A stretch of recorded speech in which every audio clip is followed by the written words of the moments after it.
할렐루야. 여러분 안녕하십니까? 최병환 장로입니다. 오늘도 은혜 가운데 평안한 하루가 되셨습니까? 제가 있는 산골짜기에도 오늘은 영상 15도까지 올라가서 한 달 만에 벌통을 열어봤습니다. 지난달 14일 날 벌통을 열었다가 춥기 때문에 못 열어요. 한 달 후에 이제 처음 열었더니 새끼들이 많이 태어났어요. 벌은 이제 앞으로 콱콱 늘어날 거죠. 이제 관리를 잘 하면 또 꿀 뜰 수 있는 벌들이 될 것 같아요. 올해는 작년보다 꿀 뜰 수 있는 통수가 많아질 것 같습니다. 이거 하나님의 은혜예요.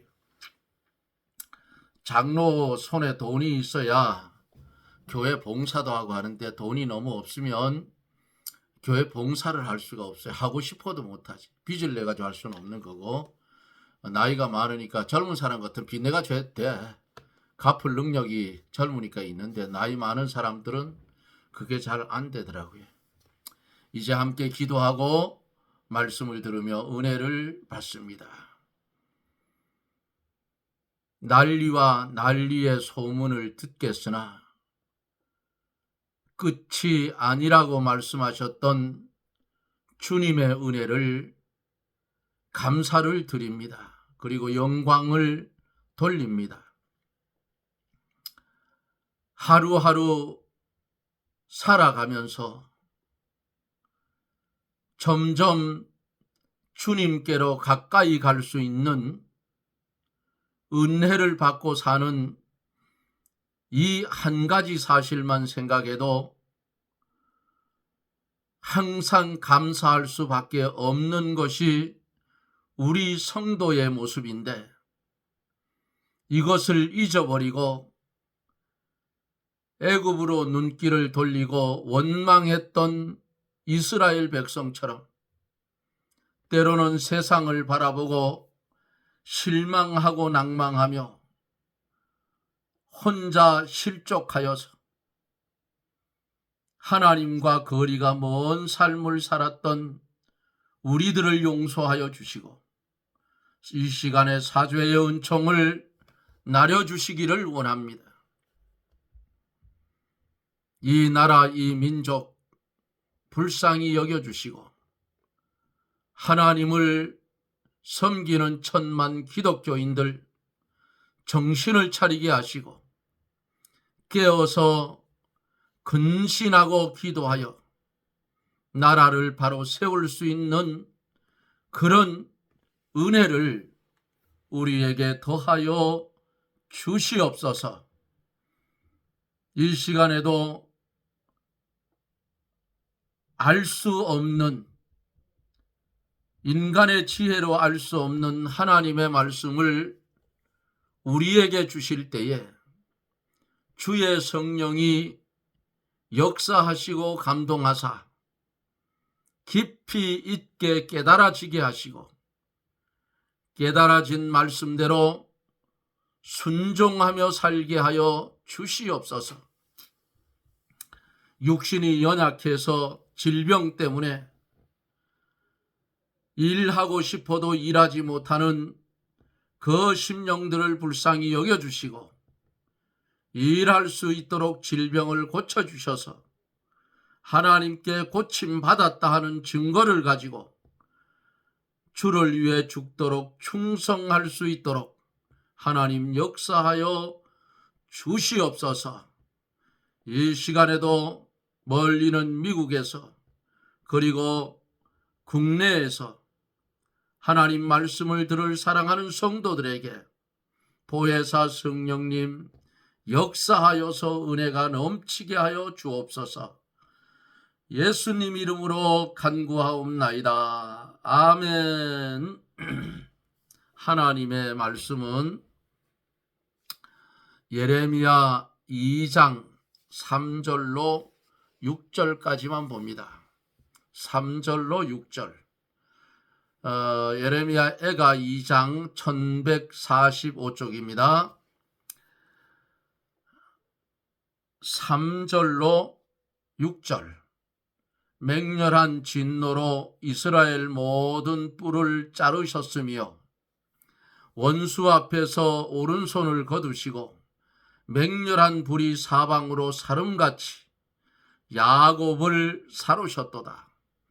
원수같이 활을 당기고 대적처럼 오른손을 들고 서서 눈에 아름다운 모든 자를 사륙하셨으며 처녀 시온의 장막에 노를 불처럼 쏟으셨도다. 주께서 원수같이 되어 이스라엘을 삼키셨으며 모든 궁을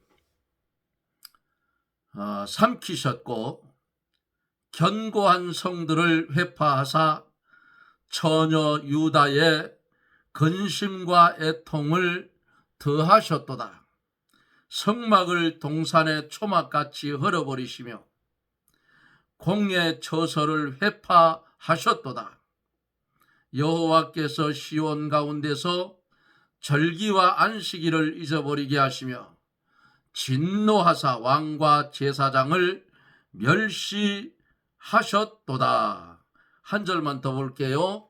여호와께서 또 자기 제단을 버리시며 자기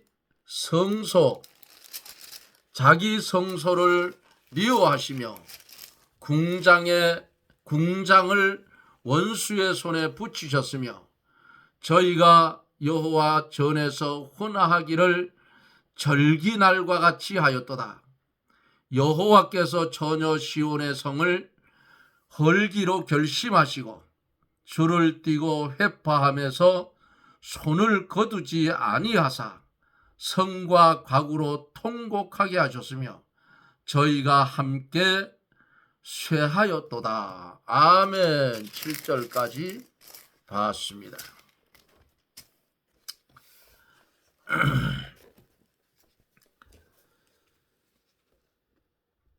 하나님은 공의의 하나님이시기 때문에 죄가 있는 곳에는 하나님께서 징계를 하신다 그 말이에요. 그래서 우상을 섬기고 하나님을 멀리 떠난 언약의 백성을 그냥 두면 하나님께서 다 어떻게 해요? 아주 싹도 없이 다 죽일 수밖에 없기 때문에 그래도 하나님 사랑하여서 바벨론의 멍에를 매게 하고 이스라엘은 아수르로 남쪽 유다는 바벨론으로 포로로 잡혀가게 하여 70년 동안 연단을 시켰던 것을 우리가 볼 수가 있지요.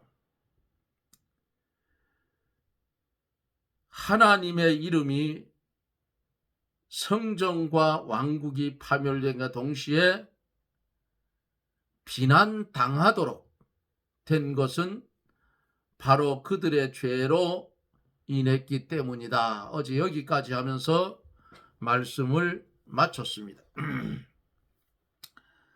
오늘은 3절부터 7절까지 시간이 되는 대로 말씀을 천천히 강해를 해갑니다.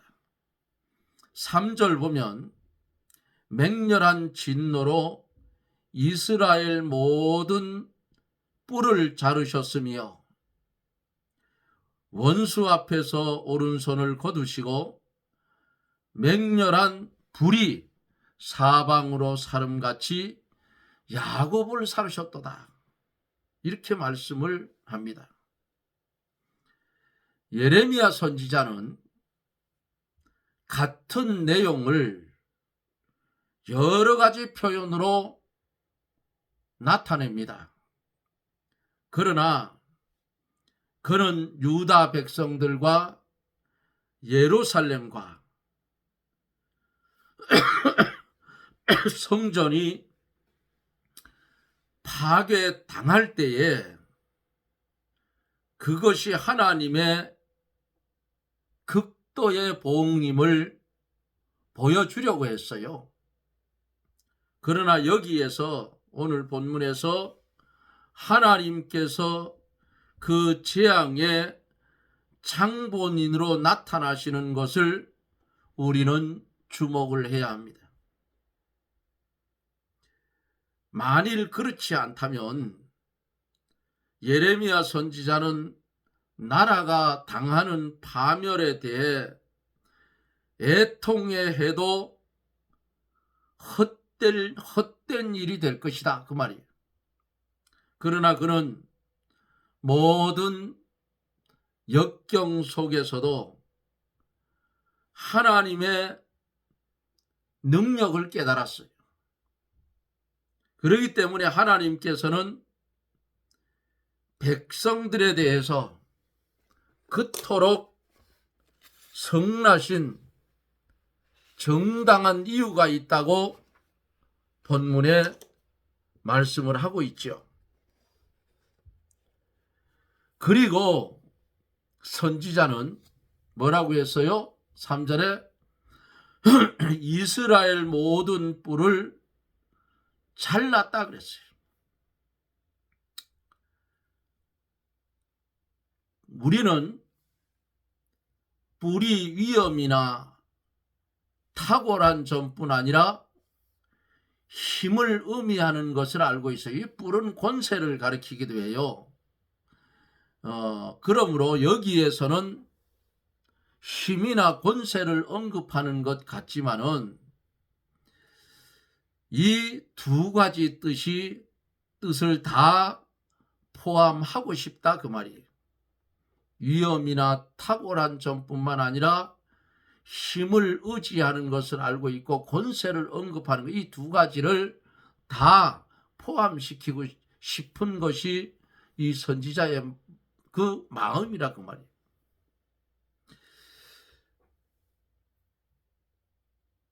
그러나 이 귀절의 뜻을 보면 하나님께서 크게 진노하셔서 이스라엘의 모든 뿔을 자르셨다는 것임을 주목해야 됩니다. 왜 잘랐는가?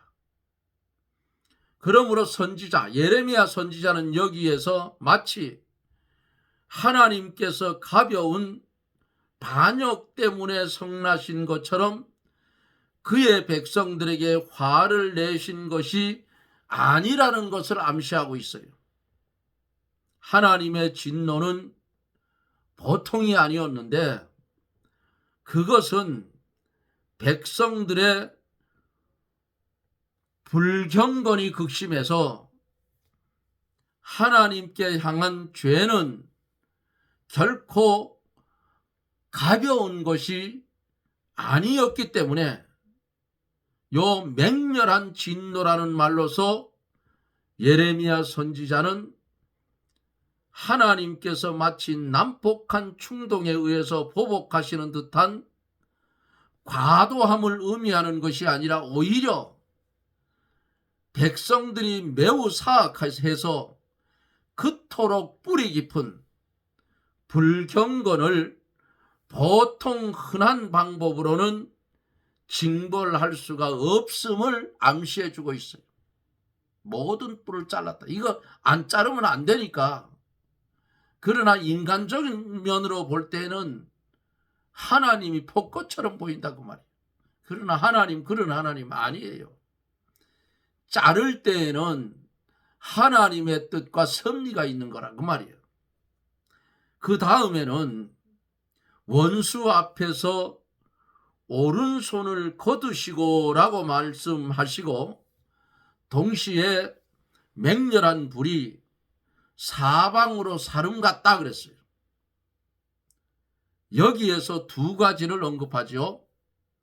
첫째는 유다 백성이 큰 위험에 처했을 때 하나님의 도우심을 체험한 것처럼 비록 하나님께서 백성을 돕고 적을 치는 일에 언제나 기꺼이 응하셨지만은 이제 그 백성들은 하나님께로부터 버림을 받아 모든 희망이 사라졌다는 거예요.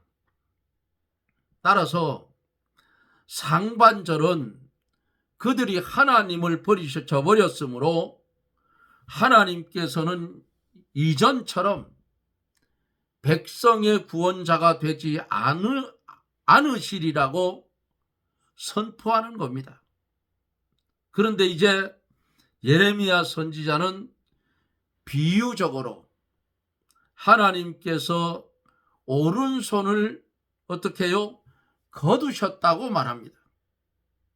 잘 알려진 대로 하나님의 오른손은 뭐를 뜻했어요? 보호하심을 뜻했죠. 하나님이 오른손을 들면 보호하심이에요. 그러므로 예레미야 선지자의 의도는 결코 불분명하지 않다 그 말이에요. 확실하다. 즉 하나님께서 앞으로 백성들의 적과 싸워주시거나 안전하게 보호해 주시리라는 희망은 없다는 거예요. 왜냐하면 하나님께서 오른손을 거두셨기 때문이에요. 그러나 둘째로 하나님의 손이 어때요? 불처럼 타오른다는 말씀을 덧붙였어요. 맹렬한 불이 사방으로 사름같이. 백성들이 하나님께로부터 거부당해서 아무런 도움도 기대할 수 없다는 것은 참으로 아주 비통한 일이었다고 말이에요. 그런데 이제 하나님께서 백성들을 멸하려고 무장하신다는 것은 더욱더 비통한 일이다.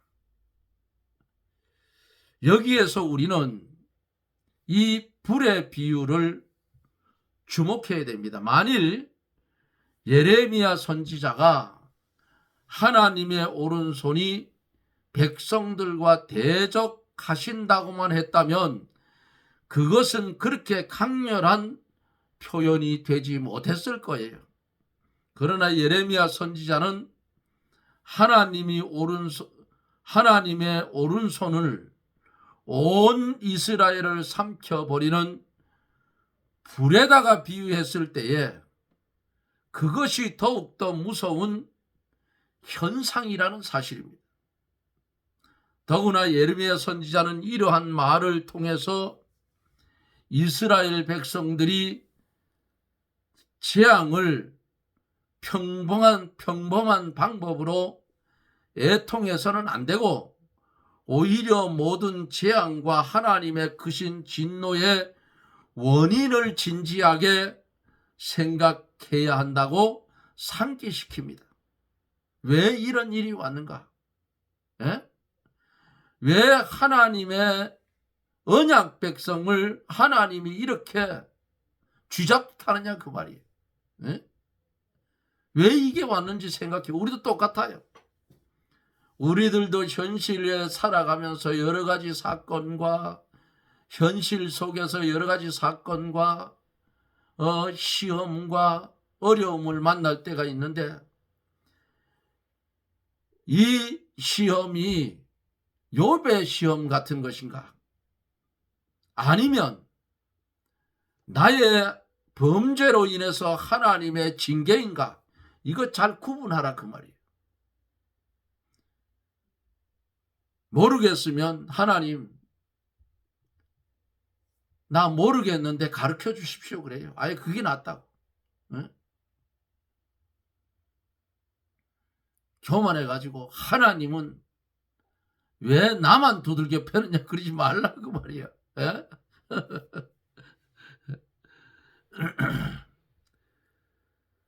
하나님께서 이스라엘 백성에게 아주 이렇게 맹렬히 불타는 것처럼 경로하신 것은 공정한 일이었으므로 불평할 이유가 전혀 없다는 거예요.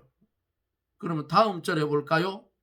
4절에 보면 원수같이 활을 당기고 대적처럼 오른손을 들고 서서 눈에 아름다운 모든 자를 사륙하셨으며 처녀 시온의 장막에 노를 불처럼 쏟으셨다 그랬어요. 여기에서 예레미야 선지자는 백성들을 보호하시던 하나님께서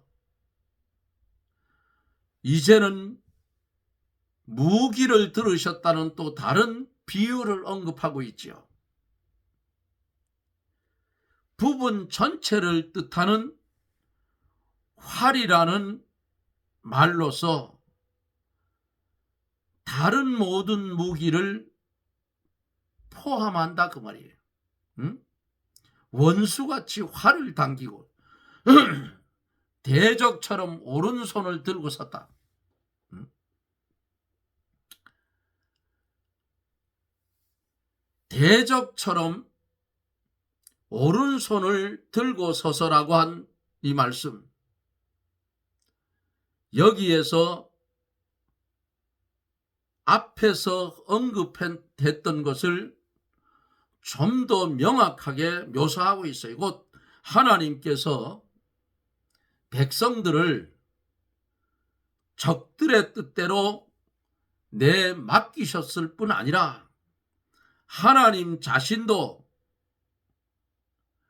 길을 들고 무장한 손으로 나가셨다는 그런 뜻이에요.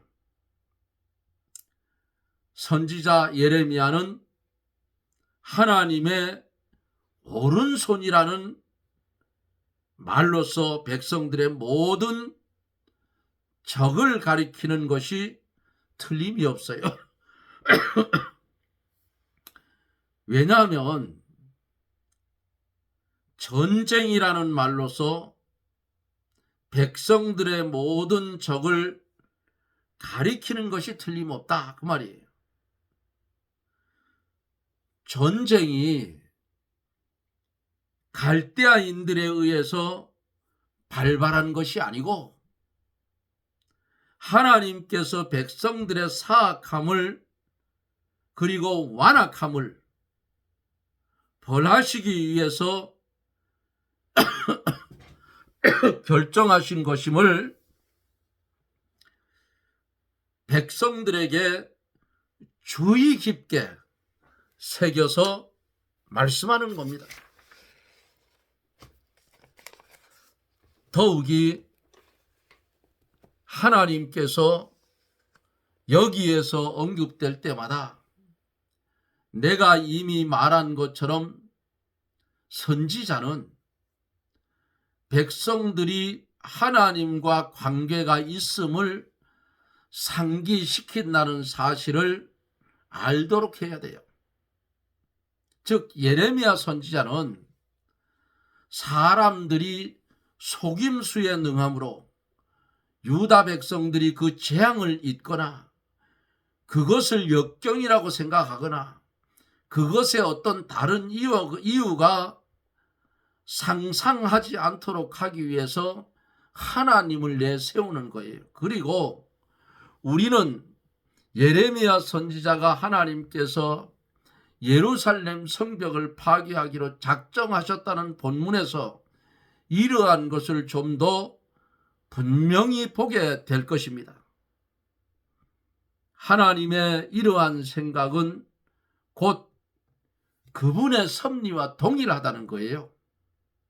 더욱이 여기에 대체로 나타난 것을 좀 더 분명히 설명하고 있어요. 그것은 유다 백성들로 하여금 하나님의 강한 권능의 손 아래서 스스로 낮추는 것, 이것을 배우도록 하기 위해서 하나님께서 백성들 앞에 나타나셨다는 거예요. 하나님의 손은 실제로 보이지 않지요. 그러나 예레미야 선지자는 갈대아인들을 주목하지 말고 믿음의 눈에 의해서 갈대아인들을 인도하시는 전능하신 하나님의 손을 보라고 말하고 있는 겁니다.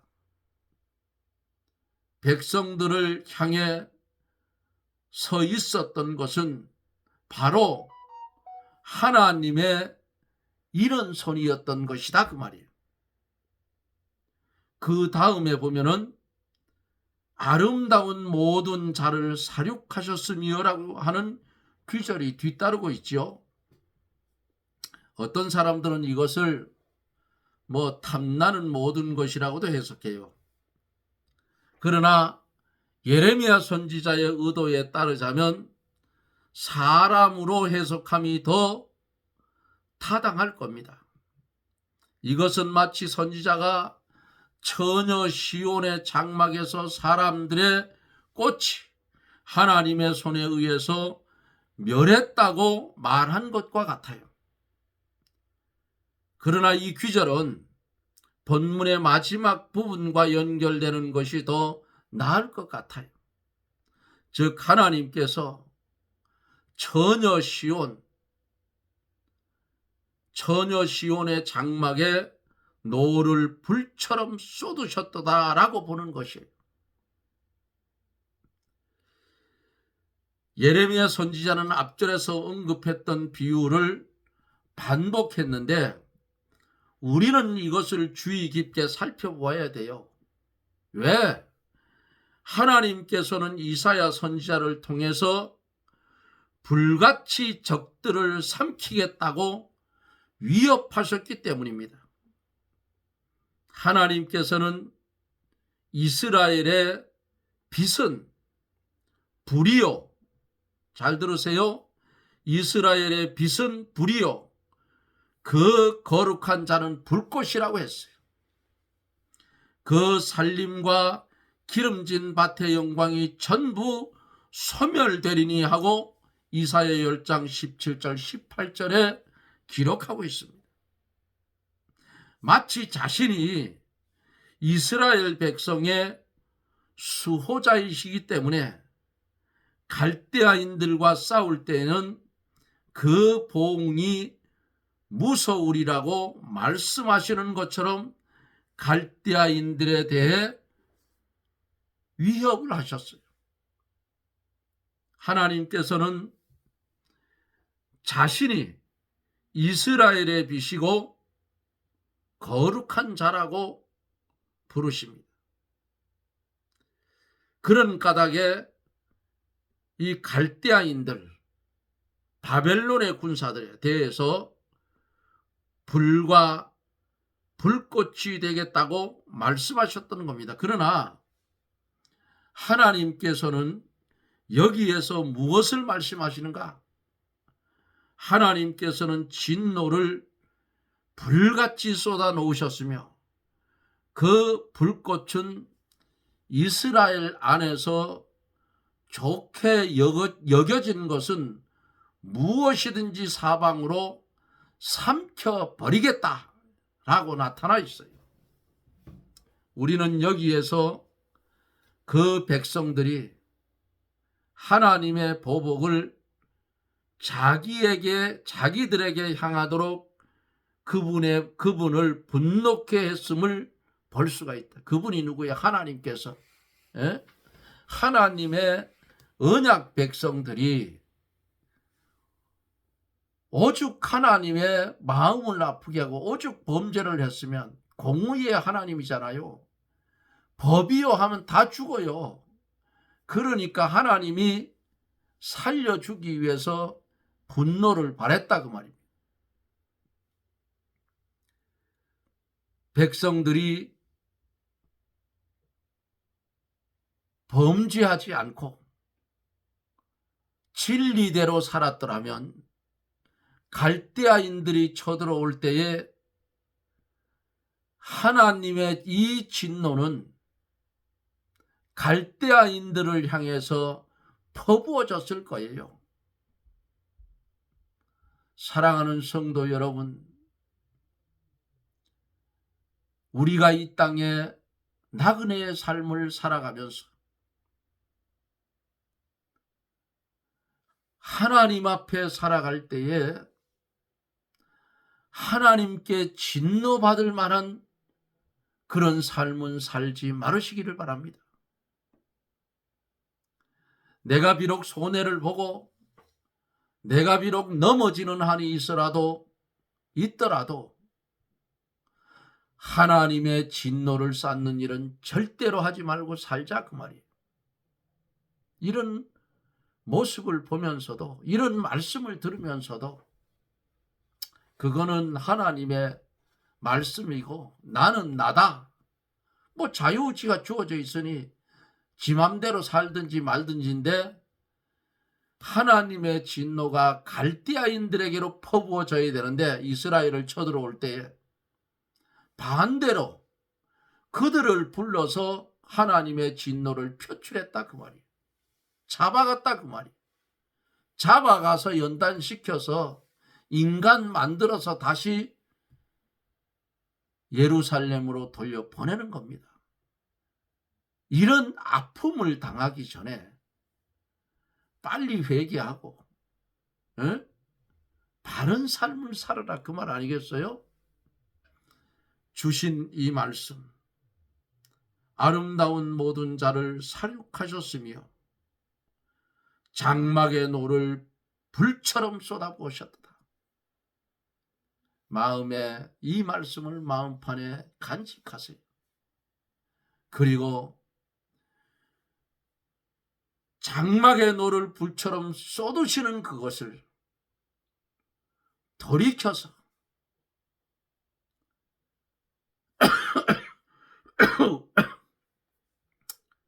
우리에게 쏟는 것이 아니라 세상으로 쏟을 수 있는 그런 삶을 살자, 그 말입니다. 주신 말씀을 마음판에 새기고 어두워지고 죄악으로 점점 죄송합니다. 기침이 자꾸 나서 죄악으로 인하여 어두워지는 이 세상에 피동되지 말고 나 위에 십자가 지신 주님께 피동되어서 주님의 은혜 아래에 매여서 달려갈 길을 달려가는 저나 여러분들이 되어지기를 예수님 이름으로 축원합니다. 아멘. 주님의 은혜를 감사를 드립니다. 주의 말씀에 높고 넓고 깊고 긴 이 말씀, 우리 인간의 지혜로는 다 깨달을 수 없사오나 주의 성령의 감동으로 이 기록된 이 말씀을 주의 성령의 감동하심이 있으면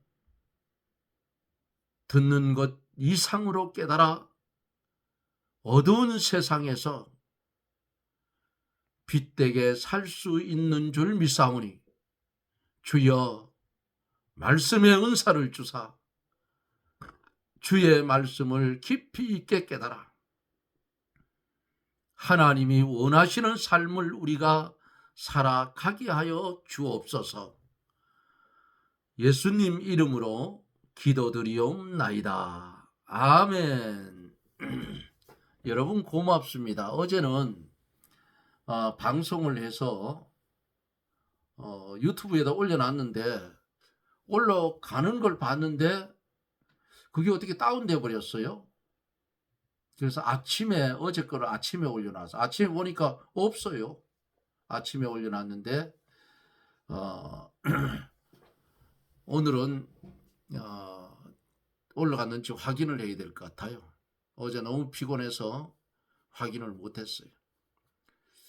어찌됐든 여러분, 시대가 어려운 시대예요. 뭐 물질 만능 시대라 하지만은 영적으로 어렵다, 그 말이에요. 듣고 싶어도 듣지 못하고, 목마름의 시대다, 그 말이에요. 이런 시대 속에 살지만은 우리는 주님께 붙잡힌 삶을 살아가는 그런 성도들이 되시기를 주님의 이름으로 부탁을 드립니다. 여러분 고맙습니다. 저는 또 내일 영상 속에서 여러분들과 만납니다. 여러분 평안하십시오. 샬롬.